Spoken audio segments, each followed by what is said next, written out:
Olá pessoal, tudo bem? Eu sou o professor Leandro Cordioli. Nós estamos aqui hoje para gravar o terceiro episódio dessa série de vídeos que vai falar a respeito da política de Aristóteles. Hoje nós vamos falar sobre os livros 7 e 8 da política, em que Aristóteles fala a respeito da melhor forma do regime político e, inclusive, a respeito do tratado da música. Será que alguma música, alguma modalidade de música pode contribuir para a estabilidade ou instabilidade de um regime político? A gente até poderia estender essa discussão para a questão cultural, porque hoje em dia não é só a música, né, mas novelas, livros, etc. e tal, né?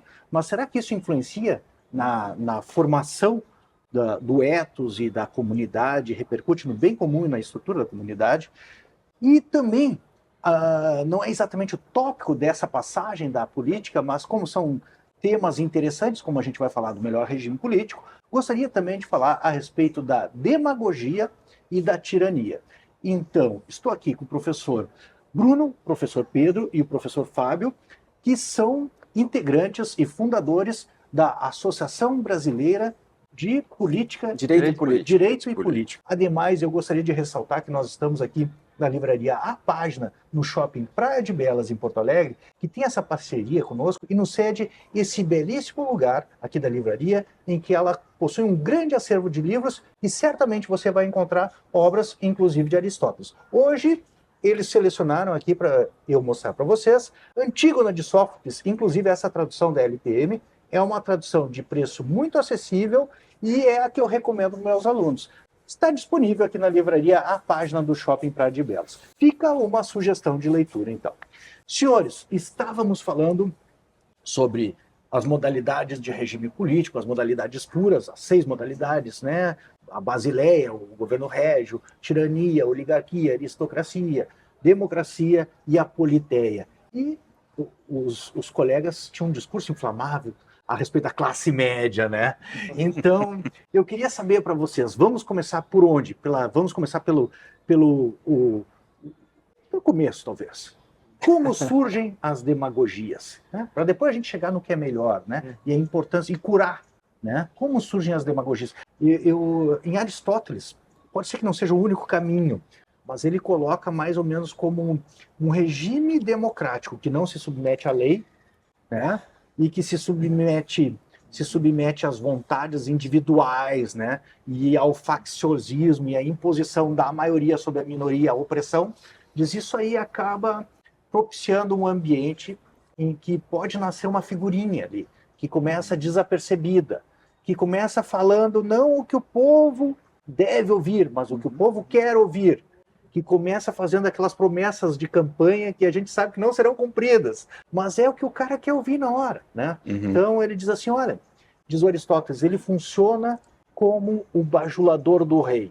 Ele não vai dizer para o rei, cara, os caras estão morrendo de fome. Ele vai dizer, eles estão insatisfeitos com os pães que você está distribuindo gratuitamente. Deveriam ser gratos. Depois a população toma o castelo né, e acaba com a realeza, né? Então, como na França, né, em 1789, com a queda da Bastilha, né?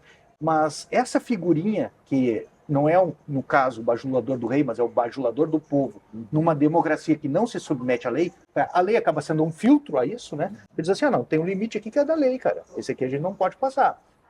Então, a submissão da lei aqui barra essa influência nefasta. Mas é o cara que, através do poder da palavra, consegue manipular a grande massa.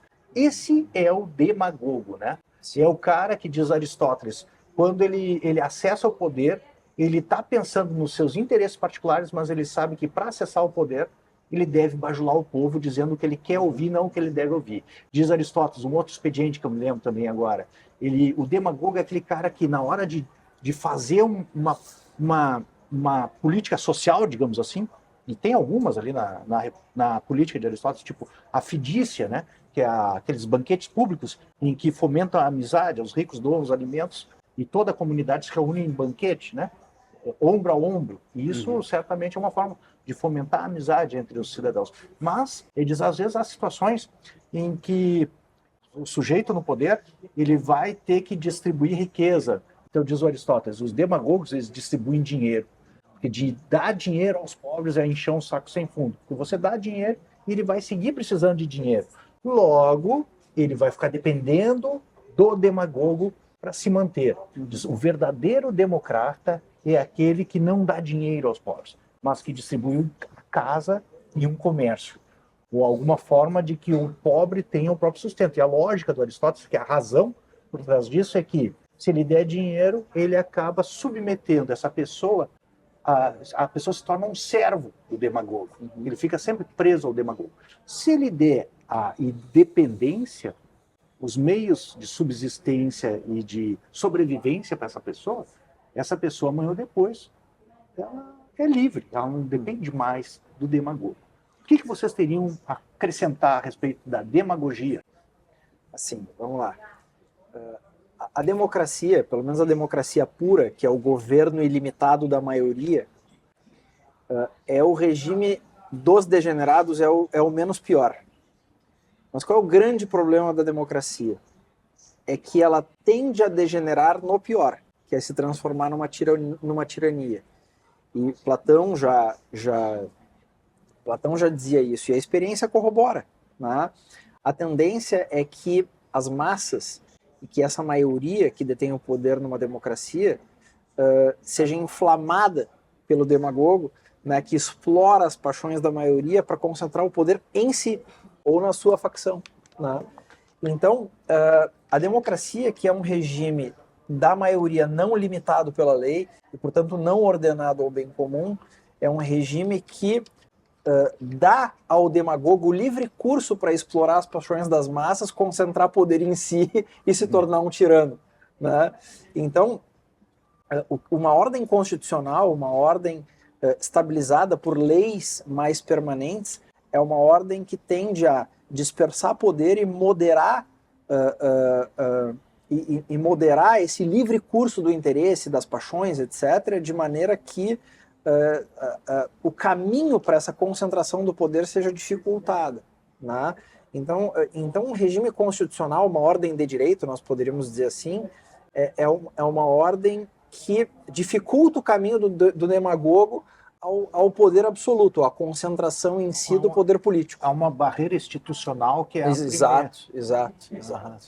E eu acho também, eu concordo contigo, eu acho que o objetivo nesse sentido do demagogo é romper a coinonia, a amizade cívica mesmo. Com certeza, né? Ele inflama uma parte contra a outra e é aquele negócio, né? Transforma o outro no espantalho. Eles estão te explorando, eles querem só os seus interesses, né? Por isso que normalmente o demagogo precisa de um inimigo. Pode ser um inimigo externo, pode ser uma pandemia. Sim. Né? O demagogo pode ser uma tragédia. Tu falaste da tragédia como elemento unificador. Exatamente, mas situações assim excepcionais, né, que podem inclusive ser forjadas, elas normalmente são usadas para fortalecer, para legitimar o discurso demagogo e para fortalecer o discurso demagógico. Então, assim, são os judeus, são os estrangeiros, a pandemia. Tem uma diferença. Tem uma diferença, porque a pandemia é tipo um elemento unificador, que a ideia é cooptar todas as vontades para colocar numa direção, né? Tipo, e ele virou chefe. Agora, o problema maior é quando você fala, por exemplo, dos judeus, no caso, na Alemanha nazista, ou quando você fala de alguma classe dentro da própria sociedade, você elege um inimigo. Podem ser os Yankees, por exemplo. Um inimigo interno. Exato.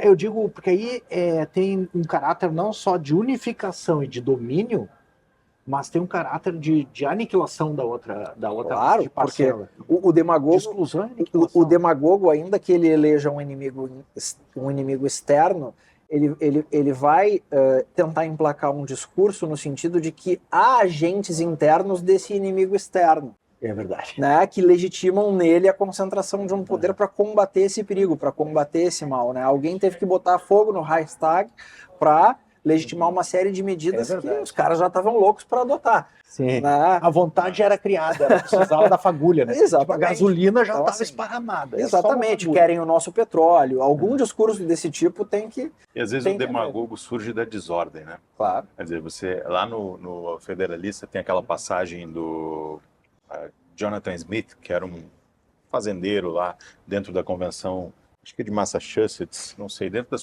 convenções de ratificação da Constituição. E ele dizia o seguinte, né, comentando o processo de desordem anterior à Constituição dos Estados Unidos, onde havia só uma confederação e ali aqueles estados vivendo uma política da liberdade, né? Ele dizia, olha, nós tínhamos que defender a nossa propriedade com as nossas próprias armas. Tínhamos que fazer vigília, porque senão eles, né, os rebeldes, vinham e tomavam a nossa propriedade. Nós tínhamos muitos inimigos. Por quê? Porque o tirano todo mundo era tirano. Então, ele diz assim, mais vale estar na mão de um tirano só do que na mão de centenas ou milhares de tiranos. É muito perfeito isso que E aí, ele diz assim, então teríamos nos agarrado a qualquer coisa que se parecesse com o governo, mesmo que esse governante fosse um monarca, mesmo que esse monarca fosse um tirano. Que é a filosofia política de Hobbes. Isso? Não é? A filosofia política de Hobbes deixa de ser, né? Eu ia colocar um exemplo cinematográfico. Posso, só para não perder o ensejo, não perder o ensejo, porque o Barzotto escreveu um artigo muito bom sobre isso, sobre esse período da Revolução Americana que eu queria indicar e que modestamente eu sou o coautor. Então indique-o. Justamente República, Mercado e Constituição é o título. E é justamente para mostrar como esse aspecto da classe média ou do mercado é importante para a estabilidade de uma Constituição, e a gente usa esse debate do período pré-Constituição americana para demonstrar isso. Então, mas o artigo é bom por causa do Barzotto, né? não por minha causa. Eu ia te dizer, cara, o que você falou, tem aquela série Walking Dead, né? Tem uma etapa da série lá que realmente o negócio é um caos, cara. Então, e eles estão numa situação que não tem amigos, é um caos mesmo. Aí surge um cara lá que é o Negan, e aí ele começa a unir as pessoas. Só que ele une de uma maneira tirânica, assim, não une para o bem comum. Ele bota todo mundo a serviço dele e vai dominando os outros e fazendo os outros ou se submeter a ele ou ele mata. E ainda tem uma situação, e vou te dizer, entre estar no nada e estar com ele, é melhor estar com ele, porque senão tu tá entre os inimigos. Hobbes, de certa forma, tem razão. Claro. Entre governo nenhum e algum governo, melhor algum. Mas e Aristóteles reconhece isso. De sobrevivência. Aristóteles, uma das grandes virtudes da política, da filosofia política aristotélica é a seguinte. Aristóteles, olha, tem o melhor regime absoluto, a Constituição verdadeira, né? Orte politeia, algo assim. Bom, aí tem aquelas coisas que são possíveis, as melhores, as piores. Então, o meu objetivo aqui é identificar a Constituição verdadeira, dentre as possíveis, as melhores e as piores, né? A melhor praticável na maior parte das comunidades, e depois ele ainda acrescenta. E também convém investigar como as constituições que existem podem se manter, independentemente da qualidade delas serem boas ou más. O caos é o pior de tudo. Exatamente, ou seja, assim, se há uma ordem, todos, né? digamos que de baixo para cima, o primeiro desafio é manter esta ordem e aprimorar esta ordem. Então, a filosofia política da justiça. Exatamente. Então, a filosofia política perspectiva a ordem política com esta preocupação, que é de qualificar a ordem política de alguma maneira. E isso se coloca em confronto com uma tendência que é muito, muito nossa e que, de certa maneira, é uma tendência moderna, a pensar a ordem política como um artefato, né? Algo que nós construímos a partir, talvez, de um nada e que, evidentemente, é algo que está na base e de alguma maneira, encoraja uma mentalidade mais revolucionária, né? Essa ideia de, bom, vamos pôr abaixo a ordem que há, por isso que a Marilena Chauri não gosta da classe média, né? Porque o que ela quer é pôr abaixo a ordem que há e criar uma nova. A filosofia política clássica é totalmente contrária, né? a essa, na minha visão pelo menos, a essa tendência de pôr abaixo a ordem para instituir uma ordem nova de acordo com um modelo ideal. O modelo ideal é um modelo que nos permite perspectivar criticamente, mas não é algo a ser implantado, né, sobre as ruínas de uma ordem superada. Sim. Perfeito. Mas sobre esse aspecto que vocês dois colocaram aí, é que o problema é que na anarquia, quando há ausência de governo, e é curioso, porque alguns acham que a anarquia é a melhor forma de organização social, né, utopicamente, mas na verdade, um aspecto, o Hobbes destacou um aspecto que é no estado de natureza, quando não há estado nenhum, o forte e o astuto são a força e a astúcia são virtudes cardeais, diz Hobbes, né? Mas o Finis pega isso sob um outro aspecto, essa situação de anarquia, né? De ausência de Estado, de ausência de poder, que é, numa situação em que você não tem um poder soberano, quem perde são os mais fracos, sabe? É uma ideia romântica achar que, não havendo Estado, não havendo poder, as pessoas vão viver livremente, de acordo com as suas... Uma utopia liberal, de que todos vão viver... libertária. Libertária. O substituto é a milícia.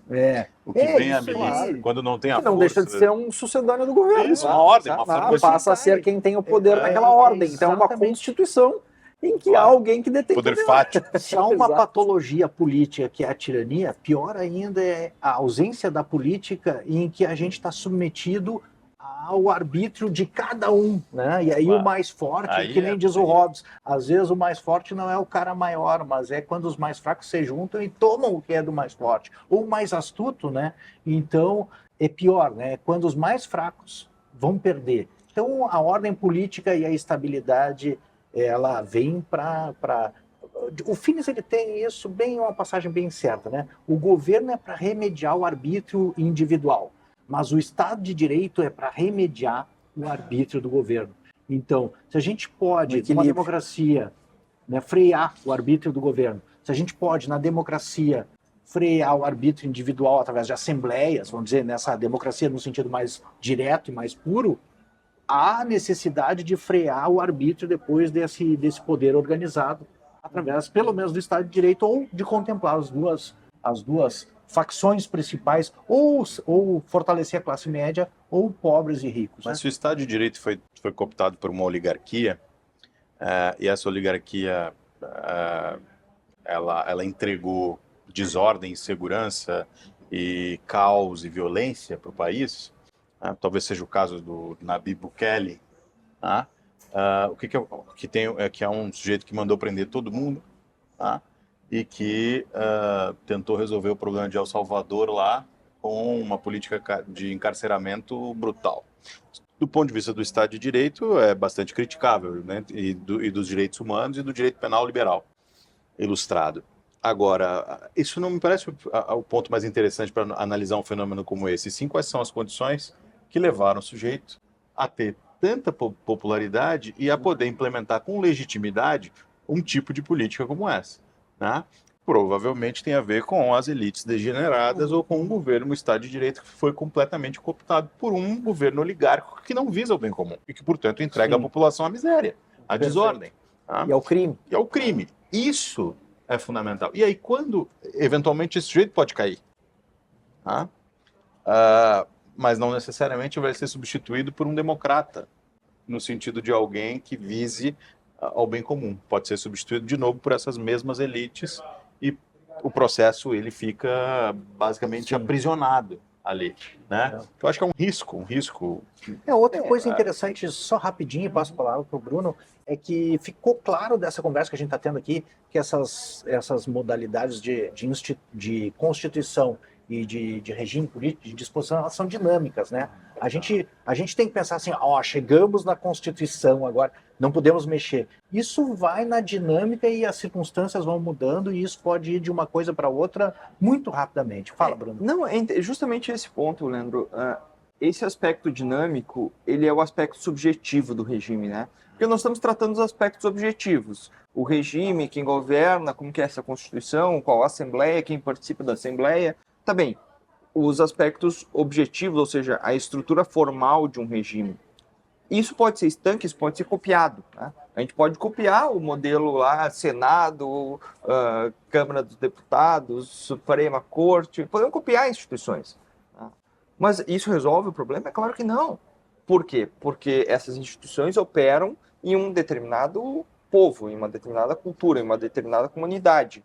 E esse é o aspecto subjetivo do regime, né? Esse é o como, né, da pergunta do Aristóteles. Tem o quem governa, que é esses aspectos formais e objetivos de um regime, mas o como governa está no aspecto subjetivo. Então é isso que o Pedro falava, é isso que nós falamos quando tratamos de demagogia, enfim. Perfeito. Né? Porque esse é o ponto da virtude do governante, né? Ou a virtude de um povo que gera a virtude de um governante. Então, além das instituições, nós precisamos olhar para as virtudes aqui, né? Que Perfeito. operam e que iluminam o funcionamento das instituições. Por isso que não adianta nós copiarmos a Suprema Corte Alemã, ela não vai funcionar que nem funciona na Alemanha.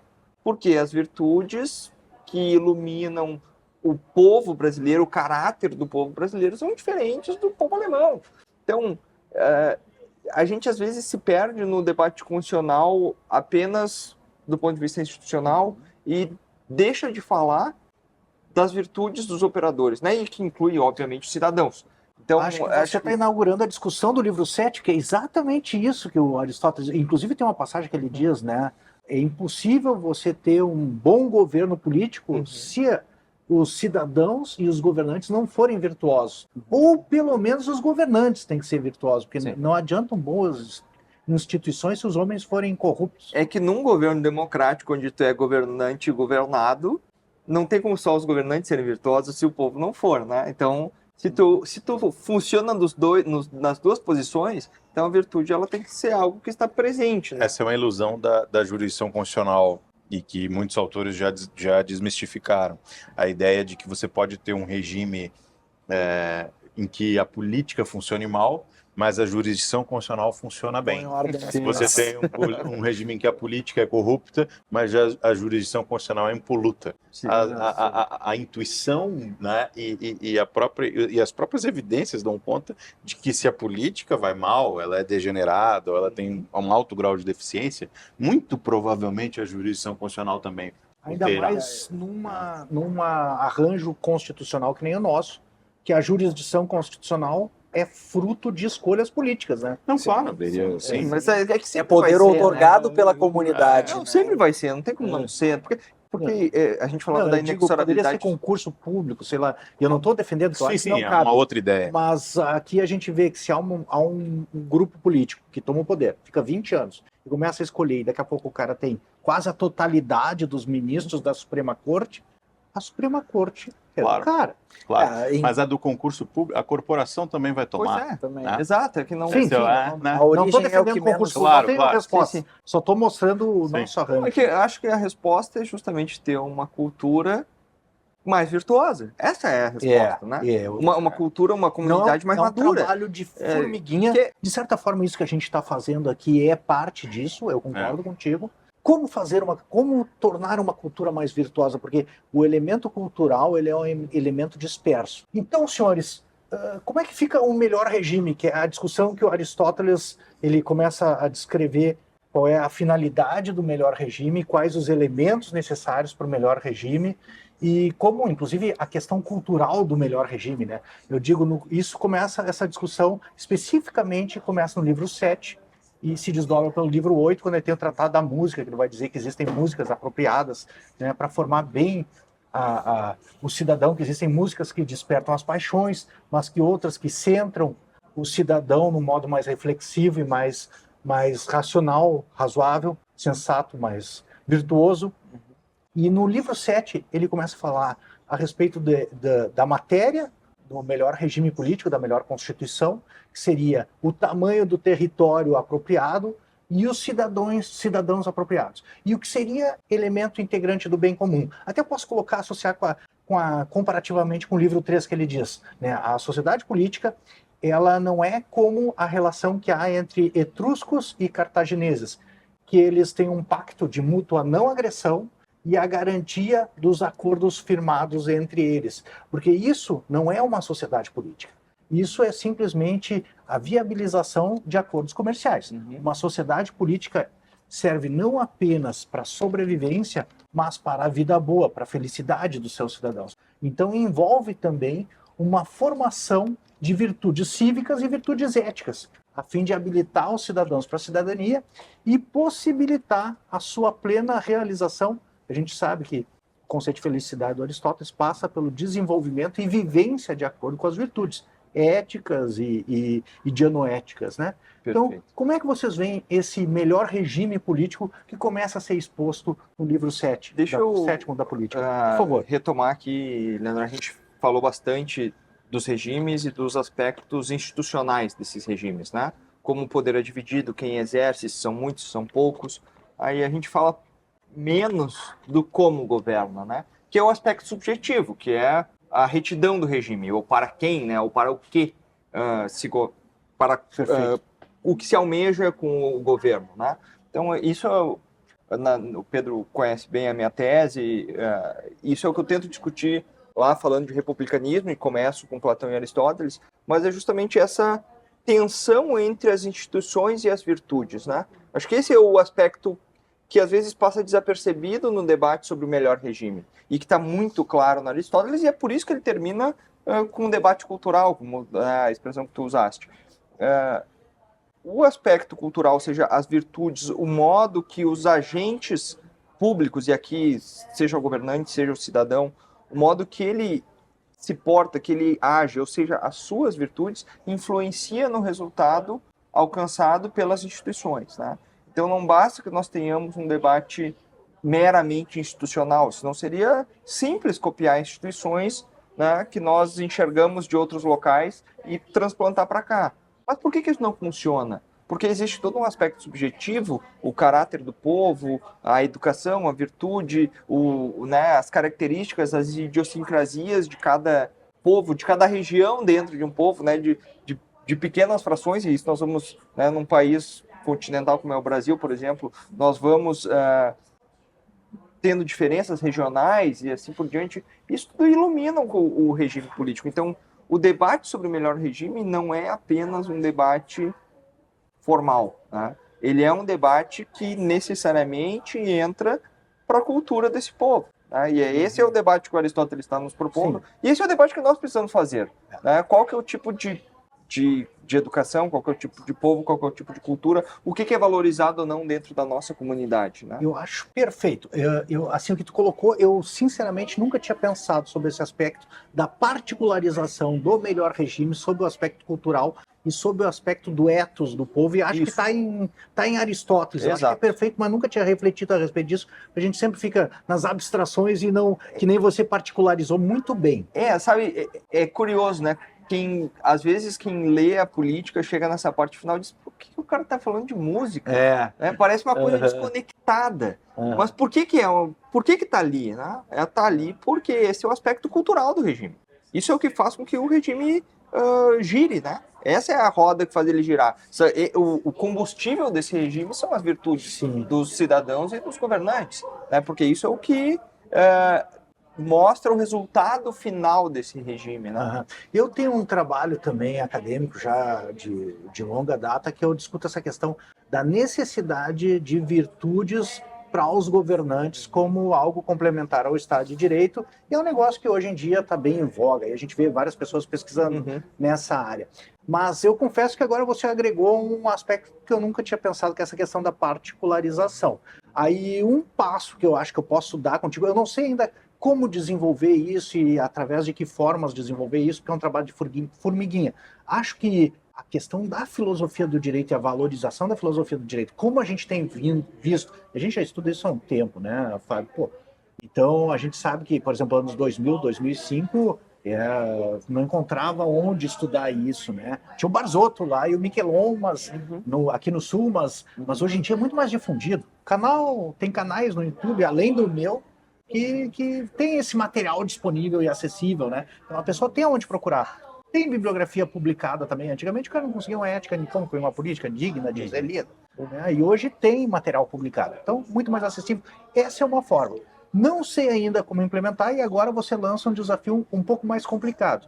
Nesse desafio que você lança, porque eu acho que não é simplesmente tomar o Aristóteles, ou tomar a Constituição alemã, que diz respeito ao controle constitucional, e trazer para o Brasil. Não é assim que vai funcionar. Temos que levar em consideração as nossas particularidades e o nosso ethos aqui, o espírito do nosso povo, inclusive, e eu concordo plenamente contigo.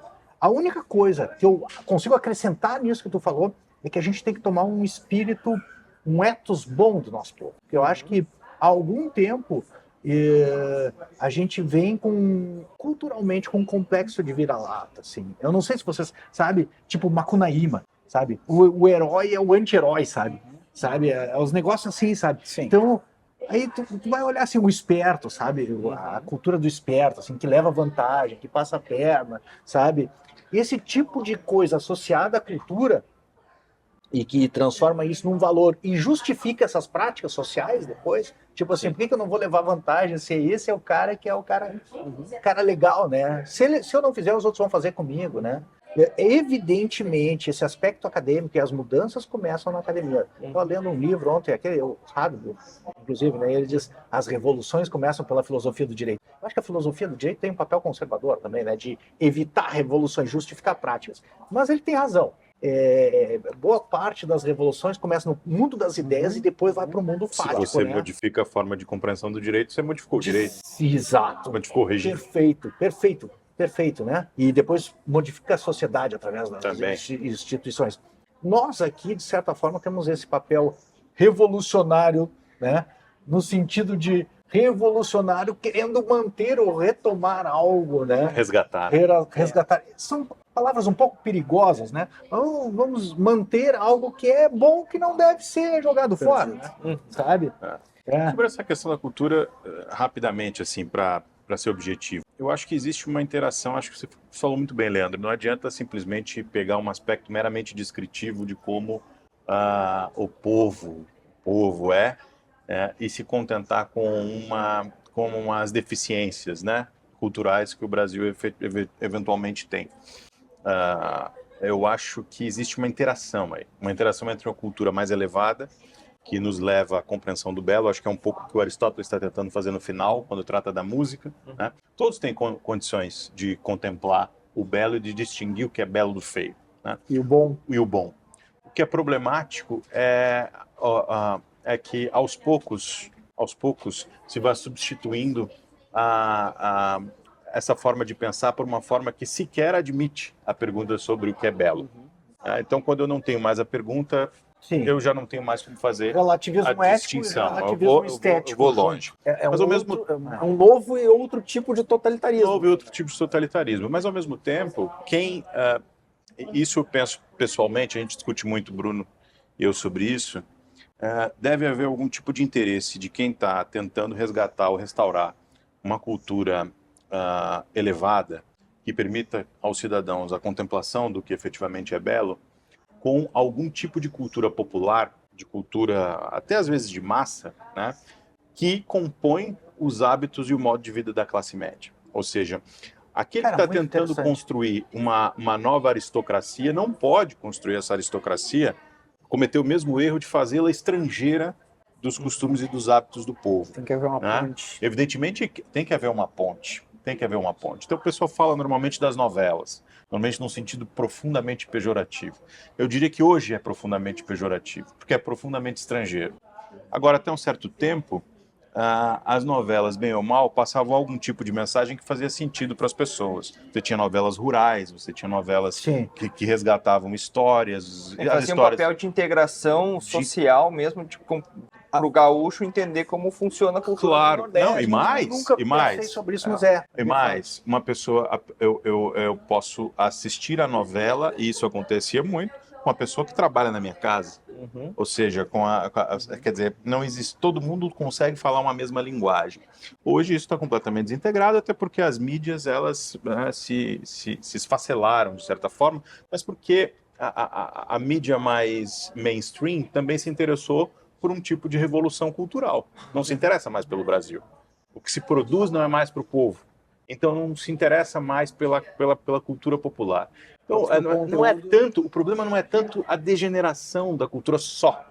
O problema é uma cultura degenerada e anti-brasileira. E o conteúdo se tornou agressivo para grande parte da população. Exatamente. A população se sente aviltada por aquilo, até porque existe uma intenção claramente perceptível de tocar a goela abaixo das pessoas, uma nova maneira de uma pensar. Pedagogia.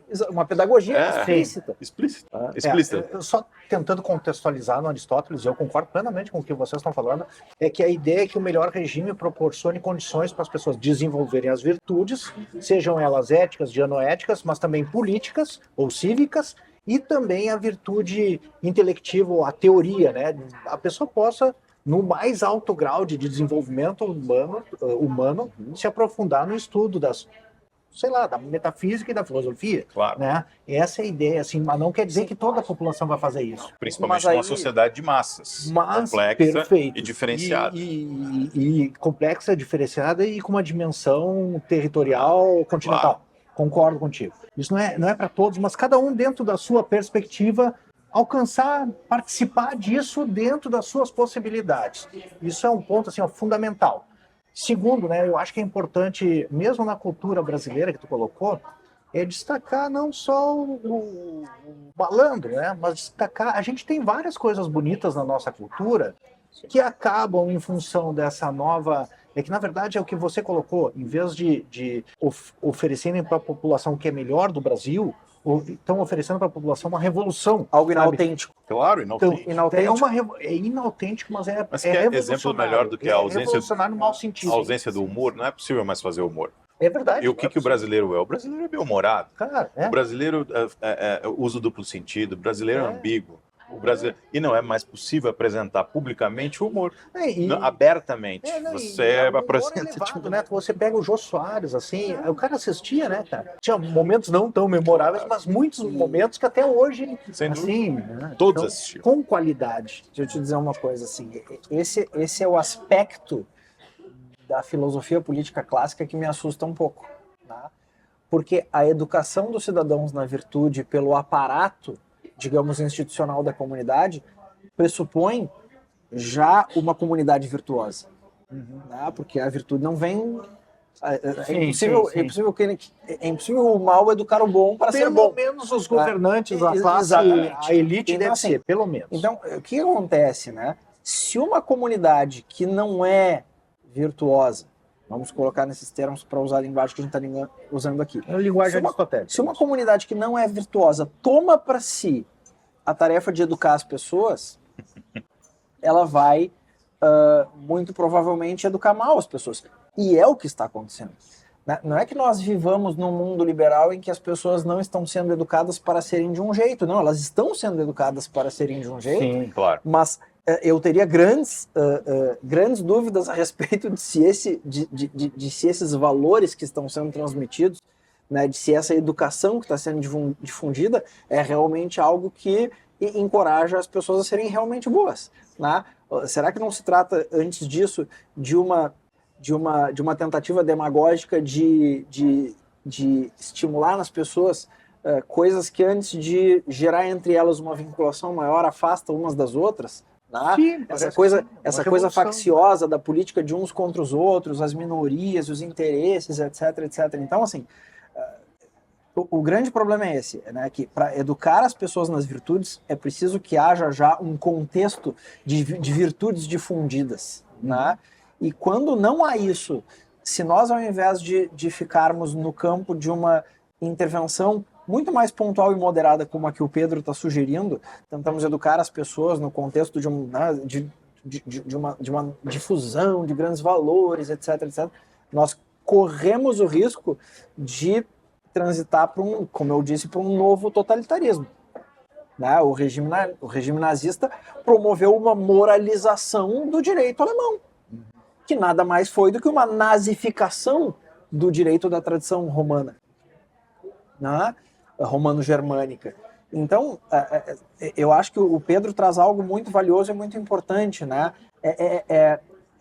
De alguma maneira, trazer elementos da alta cultura para o nosso ambiente, valorizando também e de alguma maneira aproveitando os elementos positivos da nossa cultura e as nossas idiosincrasias, né? Claro. Então, assim, não é assim, bom, nós vamos nos reunir aqui, imaginar como é que o Brasil deveria ser, como o povo brasileiro deveria ser, vamos impor a ética aristotélica ao povo brasileiro, ou vamos...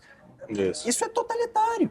Isso é totalitário. Eu não quero que a minha filha vá para a escola, né, para ser educada nas virtudes, de tal forma que isso se dê a revelia da nossa cultura, dos valores que nós temos, da família que nós somos e assim por diante. Da realidade que ela eventualmente e da realidade das que relações nós pessoais que ela tem com inseridos. outros amigos, de uma série de questões que fazem parte das circunstâncias concretas e que são, por definição, imperfeitas. Então, essa educação na virtude, ela tem que se dar observados certos condicionantes e e com muita moderação. Sim. Tá? Se não Porque, gera do contrário, ressentimento. isso é Sim, muito perigoso. sim. Não gera ressentimento. Sim, No perfeito. sentido de que eu não consigo alcançar aquilo, jamais consigo, É. mas eu visualizo. Senão Principalmente. eu vou ser só objeto de uma engenharia social. Sim, No sim, final sim, é sim. isso. Não, eu tava Ou mais um pensando consumidor diante de vocês falarem. virtudes. Exatamente. Não adianta querer acesso à alta cultura para grande massa e daí que está disponível. Mas eu acho que, por exemplo, agora, há pouco, na história da humanidade, as fábulas mesmo cumpriam esse papel, né? De enobrecer o caráter da nobreza, Claro, assim, né? De claro. mostrar, olha, a pessoa ser corajosa, enfrentar as injustiças, buscar a justiça, auxiliar os mais fracos, esse tipo de valor, né? Em vez de passar a perna nos outros, E levar bastante vantagem, acessível. As fábulas estão Sim. acessíveis a todos, não é falar a nada. verdade, sabe? Claro. Isso aí. E isso para crianças, né? Era um aculturamento, tipo o Pinóquio, né? Que enquanto o menino de pau era mentiroso e viciado, né? E dado a excessos, ele era um boneco de pau, né? Agora, quando ele começou a se transformar e Em homem, né? desenvolveu virtude, ele não só se transformou num menino de carne e osso, numa criança, mas num ser humano.